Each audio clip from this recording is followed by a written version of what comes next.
of Crack and the Bat, brought to you by the Irish American Baseball Society. The Irish American Baseball Society is a society of Irish people who love baseball and baseball people who love Ireland.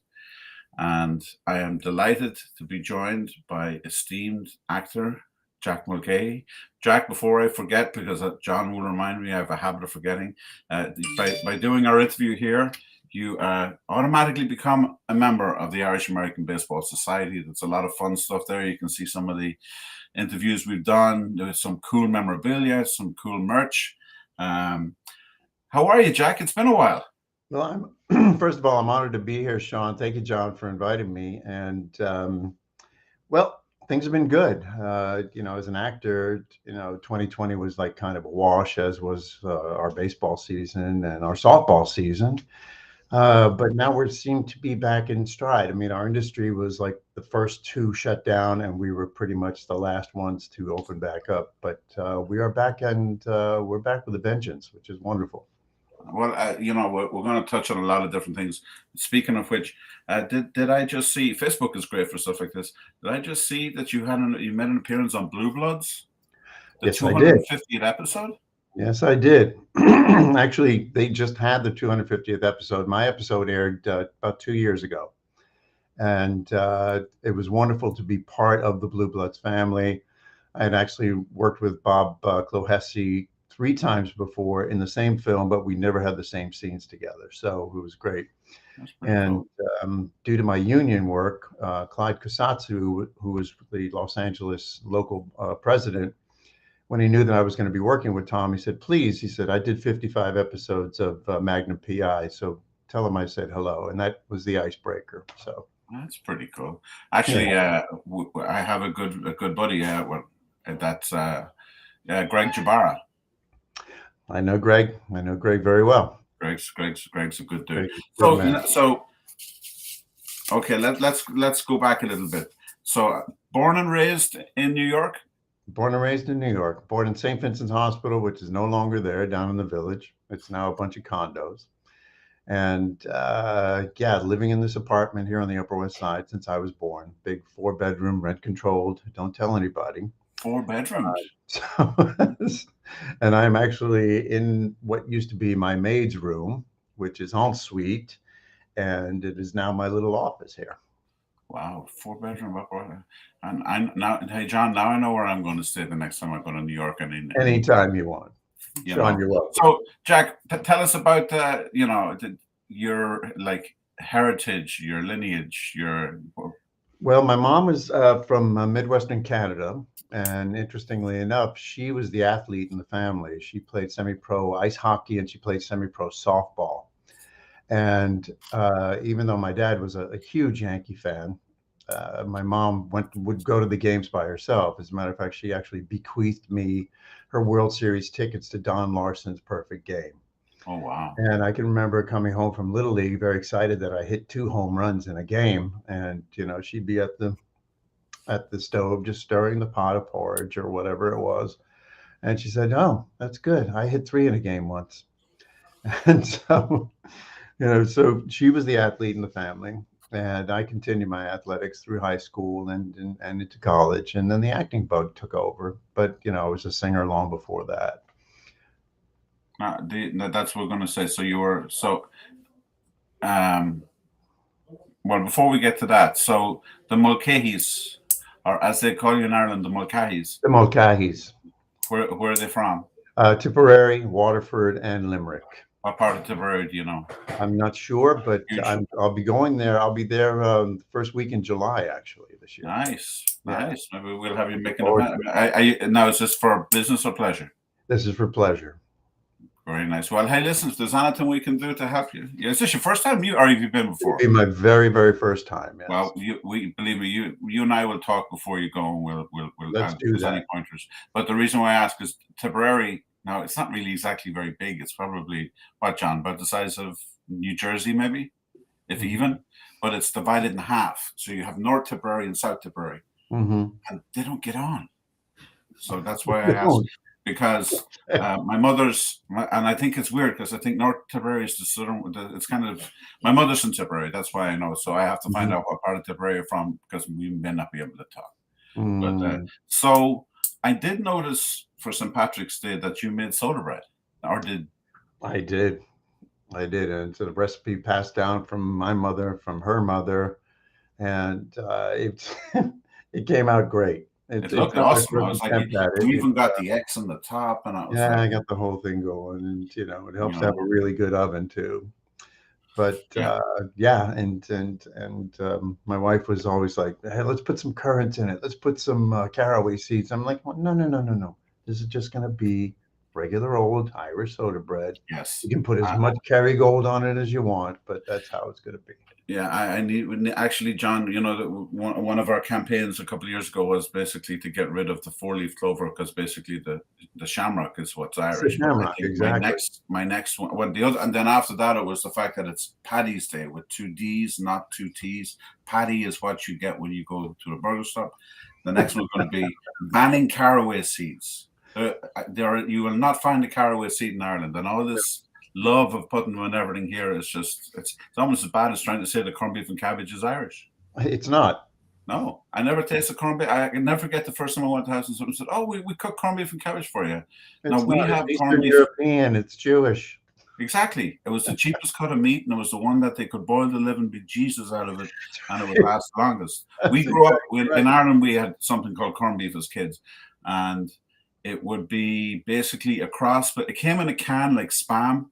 And it looked like Lebanon bologna. So basically, if you didn't eat it, you could use it to resole your shoes. Oh my God! So let's. I love when I start to research these and I go back. I got to be honest. As a teenager growing up in Ireland,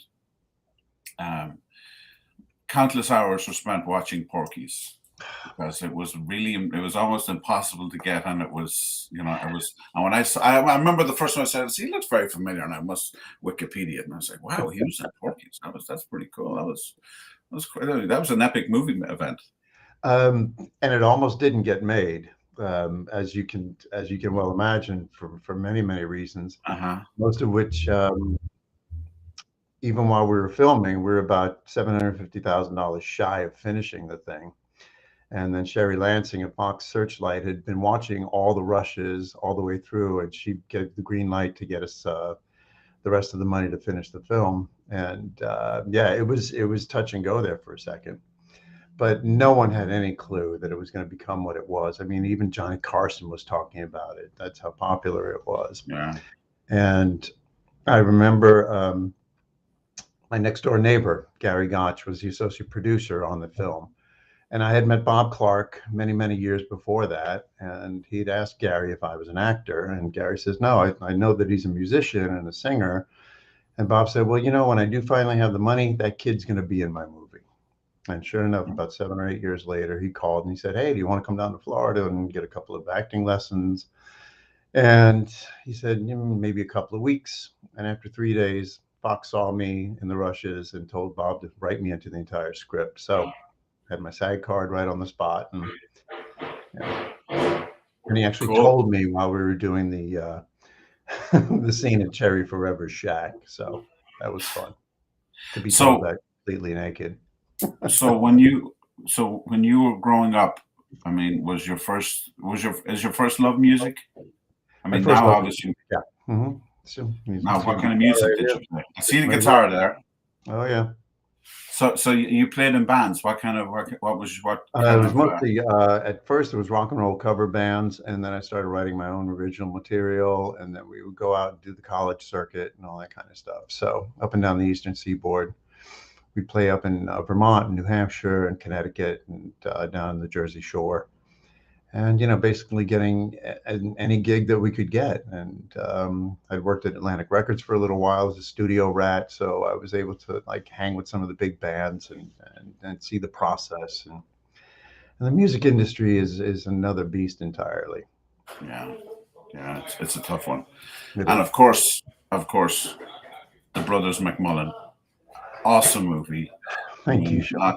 Not just like the movie itself, but when you hear the backstory and and how, again, how I mean, it was basically on a shoestring. It would be being very generous. Very generous, yes, on a broken shoestring. It's more like it. It was Afraid and Broken Shoestring. Yeah, $15,000 budget.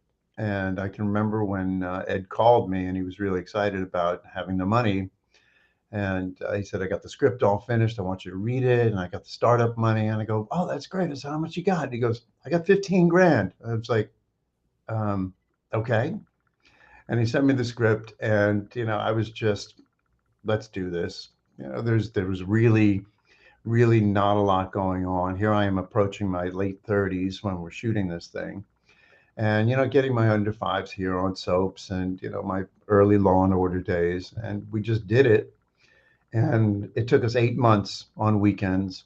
We had such an incredibly hard time in terms of weather, in terms of logistics. Eddie came down with an attack of appendicitis. He was out for 2 weeks. The DP had a slip disc in his back. He was down for 6 weeks. I'm carrying an extra 45 pounds of weight that I wanted to shed. And when we finally got it done, we got it done the day before my 40th birthday. Had a big party in my apartment. Then I didn't hear from Ed until December when he called and he said, hey, man, pack your bags, dude. We're going to Sundance. Click. That was the message on the message machine. And I knew at that point that an awful lot had changed. There was a paradigm shift at that point. So. Very cool. Now, you mentioned Sundance, and we are not going to talk about Will Smith, what happened, but have you ever been to the Oscars? I've never been to the Oscars, but I have been to the SAG Awards and other big things like that. It's a real interesting kind of experience. Let's put it that way. Yeah, it's it's funny. I was watching that. I wasn't watching. I was listening to what was going on, and I was like, I know that I would like to go. I don't care about the awards, but just the whole thing of where they move people around, and you're a fill-in, and you're sitting next to someone. Filler, yes. And then I'm thinking, I'm watching the women going in with these humongous dresses, and I'm thinking, if I ever get to go to the Oscars, I'm going to be sitting next to someone like that, and there'll be nothing but frills in my face, and I won't see a goddamn thing. So, talk to me about. Now, you did casually mention softball. You're involved in that, like is it the Broadway League that plays in Central Park? No, I have played in the Broadway Show League many years. I played for Phantom of the Opera, and I played for the Actors Fund, and I played for. Miss Saigon. As a matter of fact, I met Sam Jackson many years ago when he was doing Once on This Island, and he played on their softball team. So when we did get to Sundance, and I ran into him on the street right before the ceremonies, I said, "Hey Sam, I'm Jack Mulcahy." He goes, "Man, I know who you are, motherfucker." So I said, "What about tonight?" He goes, "Good luck." And he was the one who made the presentation. But I am now the commissioner of the Performing Arts Softball League on Mondays in Central Park. And I've been doing that for about 15 years now. And we're just about to start up a week from now. Okay, so without going into specifics, as the commissioner, what's the most bizarre thing you've had to rule on? Because you're talking about actors and singers who are ego, and you have to be very careful. There's got to be some. Well, I like to say that I am in charge of 250 middle-aged babies, and everybody thinks that they could have been a pro ball player, which is fun. We have the actors. There was one time that two actors squared off to have a fight, and they're standing there and they've got their stance. They go, "Okay, let's go," but not in the face. And so before they could get the first punch off, we all jumped in and separated them. It was the funniest thing I'd ever seen in my life. And of course, I had to suspend both of them. So now Samuel L. Jackson, would he be the biggest name that has played on? Has been a Hugh Jackman? Tony Danza's played in the league, and we've had oh my God, Paul Newman used to play in the league years ago. And anybody who was in a Broadway show comes down. John Randolph, and now, is that the same one that Jeffrey has the team? Jeffrey Lyons used to. Yeah, mm-hmm. Yeah. Okay, Jeffrey had his Tuesday league, which was the Broadway Show Business League, which is different because it was like all the businesses in and around the theater district that supported and funded and sponsored teams on Awesome. Tuesday. I played in that league for an awful long time for Kettle of Fish. Kettle of Fish. Yeah, No, I didn't see remember that. So, what position do you play? I started out as a center fielder, and then they put me in right field. And since I'm left-handed, I moved to first base. And then as I got older, a designated hitter. So they didn't want this old guy running around the field anymore. And quite frankly, I did not want to be that close to a hard hit softball.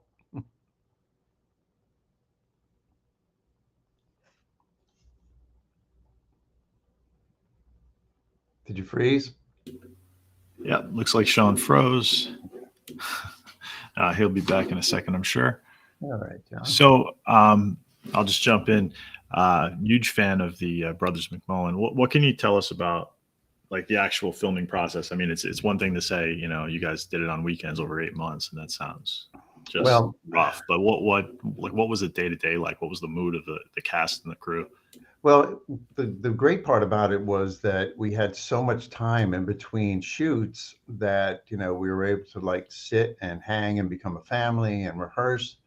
And just, I mean, we'd be at dinners and we'd just be doing our dialogue.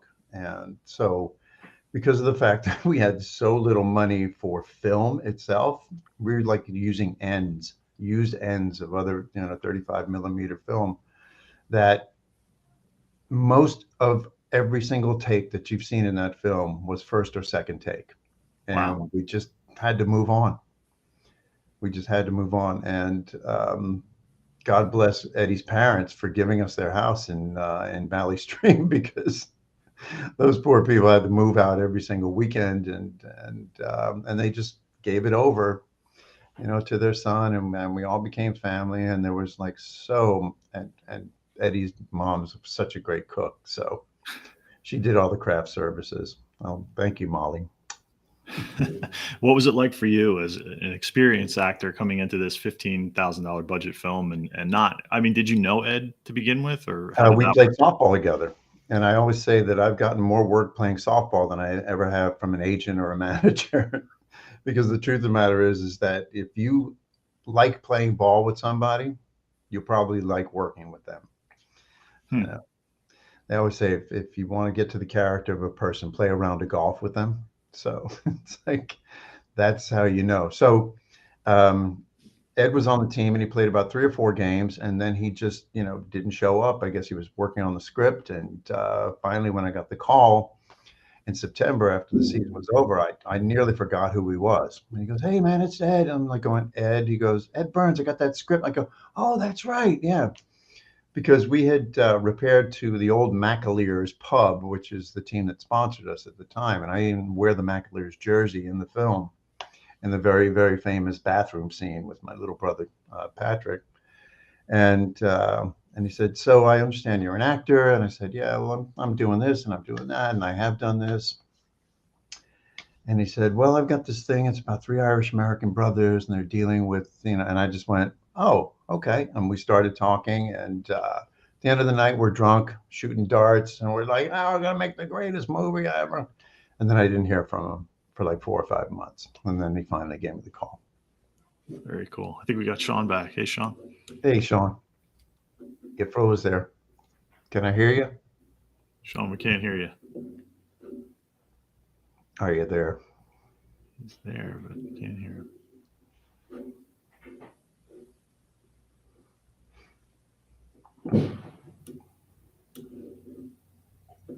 Weird.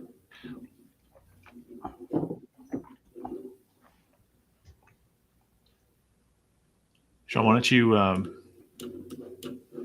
log back in and see if that fixes it? And let's see. Okay, cool. All right. So tell me about. Did you grow up a Yankee fan? You mentioned your dad was a Yankee fan. Yeah, my mom and dad were both Yankee fans. And yeah, I remember the first game that I remember was Casey Stengel's 70th birthday in Yankee Stadium, the old Yankee Stadium. Mm-hmm. And I remember remarking to my mom because they brought out a cake with 70 candles, and I was like, "Oh my God, Mom, that's a lot of candles." And she goes, "Well, she's old." So, and so over the years, I've been at the Reggie 3 home run game. There was a period from 76 until 81 where I did not miss a playoff or a World Series game with the Yankees. So I saw all the great ones. I saw Munson's home run to win the pennant. Wow. And it's just, and Chambliss's home run. And I was just, yeah, Awesome. I bleed Yankee pinstripes. Hey, Shaun. Can you hear me now? We got Yeah. you. All right. You answered my question as to whether you had continued to be that. So listen, Jack, before I decide to get bumped off again, there is one thing I want to ask you about, something that you, throughout the pandemic, you would alluded to, and you talked a lot about. It seems like is it Girl Boxer? Girl Boxer, yes. So this is a story that was brought to me by a woman named Lauren McCann, who I'm actually like texting with right now because we just finished the screenplay for the feature film. So we started off shooting this thing as a proof of concept / pilot / short film. And we started submitting it to film festivals, and it's garnered over 25 awards right now, 4 of which went to me as a best actor. She's gotten many, numerous awards for best newcomer, new voice. And we decided that this story it resonates. And so we have like expanded it. And just 2 weeks ago, over Irish soda bread, she and I finished the final feature script, and we've got 102 pages of really, really tight stuff. And it's about a woman who's on hard times, has a beautiful little child, and she has to take a job in a bar, which I own. And it's called, I don't even know if we gave the name of the pub a name, but I'm the bar owner, but I'm a former IRA member. And so my brother is as well. And he's a wanted man. And we are both, kind of dubious, nefarious characters. And we start up a women's boxing match every month, bare knuckle, basement, the whole deal. And we're involved with the Russian mafia and all this kind of stuff. And it lends itself to, we're going back to the old country as well, because that's where an awful lot of this stuff started. And, it's really intriguing. Where's it set? It's going to be set in Queens mostly, but the Irish part is going to be in and around the outskirts of Dublin. Cool. Mm-hmm. I mean, if you need a name for the bar, I mean, I could probably come up with one or two, as an homage. So, Jack, this has been an absolute pleasure. We look forward to hopefully. We like to kind of swing back maybe in 6 or 8 months and let know. So, I do have one last question. Yes, sir. And you posted something about this on your Facebook page, but the scene where you visit the grave. Yes. I guess I don't know if it was at your dad's birthday or if it was St. Patrick's Day. It was St. Patrick's Day, right? You visit the grave, and I know you're going to tell us there's a great story about with lighting and stuff like that. But my question is, you take out a flask, and you basically you drink a shot, and then you pour a shot. Now, on a $15,000 budget, you weren't wasting whiskey, were you? I was not wasting whiskey. But just at least not good whiskey. Tell us the story, because this kind of sums up what you did with the movie. Well, there's 2 very quick stories. There's a story that opens the film where Ed is at the graveyard after Dad has passed away, and then Mom tells him that she's going back to Ireland to meet and love and marry her one true love. So we can't get into the graveyard. So Ed decides, okay, we'll just set up the camera out here, wrought iron gates and the headstones in the background, and we'll shoot that. Jack, your scene, we'll do some other time. And I was like, okay, whatever, we'd had a long day. So I'm sitting on the car, I'm smoking a cigarette, and I'm looking, and I'm in the background. I said, Ed, you have to cut. And he's like, what? And I said, look at the headstones in the backdrop. They're in Hebrew. So we packed up the camera, And then he said, okay, we're going to scrap the whole thing. And that's when we were driving through Calvary, which is a huge cemetery. It's enormous. It's just amazing. Stoplights, streets, corners, avenues, and everything. And all of a sudden I saw the opening to the wrought iron gates. And I said, you know what? I think we can get in there. And we got both shots within like 15 minutes. And that was the story right there. And I swear to God, it was completely dark. And when I finally saw it on film, I was just amazed at how much light we actually see on screen. Yeah, it's pretty cool. Incredible. That cemetery just used to blow my mind. I drove over it many times on the LIE going to work. Yeah, and every it's day. all 400 acres, for Christ's sake. And it's the only thing I remember. And a good friend of ours, his wife came in with some family, and they were very upset. And I said, "What happened?" She said, "We tried to go and visit my uncle's grave, and we couldn't find it." I said, "You couldn't find it? Did they move it? I mean, they don't tend to move. You're there for a long time." She's like, "No." She says, "They gave us a map. We went to Calvary Cemetery. They gave us a map, and we couldn't find it." It's a grid. It is. It's a humongous grid. Jack, I wish you nothing but the best of success. We will talk before you go to Ireland. Yes, we will. I can help you out. Yes, I'll be in Paris the last week of June, and then going out to Normandy, and then we're flying into Dublin from there. Awesome. So well, listen, about 4 or 5 days. Thank you again. This has been Craic in the Bat, brought to you by the Irish American Baseball Society and by the Duke construction workers in the background. Thank them for that. Jack, thanks a million. John, as always, and check out the website. And we look forward to seeing you all soon. Take care. Thanks, Jack. Thank you, John.